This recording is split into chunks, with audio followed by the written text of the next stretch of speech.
શું નામ છે આપનું? પરેશભાઈ કુકડિયા એડવોકેટ મારું નામ છે.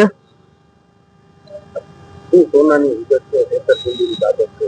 હવે જો હિમાંશુભાઈ પાલા જે ઘનશ્યામ ગોલ્ડના માલિક છે, મિલનભાઈ મુકુટભાઈ લોઢિયા જે ઘનશ્યામ જ્વેલર્સના માલિક છે, રચિત હસમુખભાઈ લોઢિયા કુમકુમ ઓર્નામેન્ટ્સના માલિક છે, હેમલભાઈ પ્રવીણભાઈ લોઢિયા તુલજા ભવાની જ્વેલર્સના માલિક છે, દીપેનભાઈ ભૂપતભાઈ લોઢિયા, આટલા વેપારીઓ જે છે એ ઉપરાંત બીજા 15 વેપારીઓ, મૂળ કુલ 19 વેપારીઓ સાથે છે ને એને કાયદેસરનો બિલથી માલ વેચી અને આ સામાવાળા જે વિકાસ જયેશભાઈ સોની જે વિકાસ ઇન્ડી જ્વેલર્સ પ્રાઇવેટ લિમિટેડ નામની કંપની ધરાવે છે, આ કંપનીમાં એના પત્ની બીનાબેન વિકાસભાઈ સોની અને એના ભાગીદાર જયકિશનભાઈ મેસવાણિયા આ લોકો ધંધો ચલાવે છે.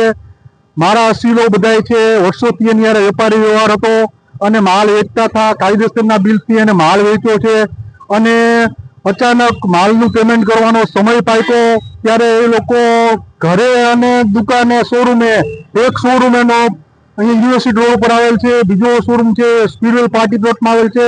આ બંને શોરૂમમાં તાળા મારી અને 15 દિવસથી વધુ સમય માટે નાસી ગયા હતા અને ત્યાર પછી એ આવી અને એવી રજૂઆત કરી કે બધા વેપારીઓને બોલાવ્યા એને અને એવી વાત કરી કે હું કાલથી શોરૂમ ખોલું છું મારો, પણ તમને લોકોને પૈસા છે એ મારી અનુકૂળતા મુજબ આપીશ, મારી પાસે સગવડતા થાય ત્યારે આપીશ એમ કરીને બધાને સોનાની રકમ જે અંદાજે 1.25 કરોડથી વધુ છે એ મારા 5 અસીલોની છે એને દેવાનો સાફ ઇનકાર કરી દીધો.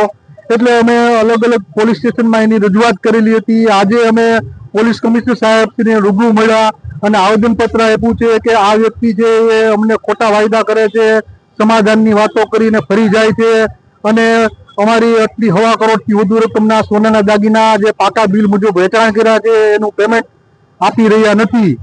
એટલે આજે અમે રજૂઆત કરી છે. અમને કમિશનર સાહેબશ્રીએ આશ્વાસન આપેલ છે કે અમે યોગ્ય કાર્યવાહી કરશું.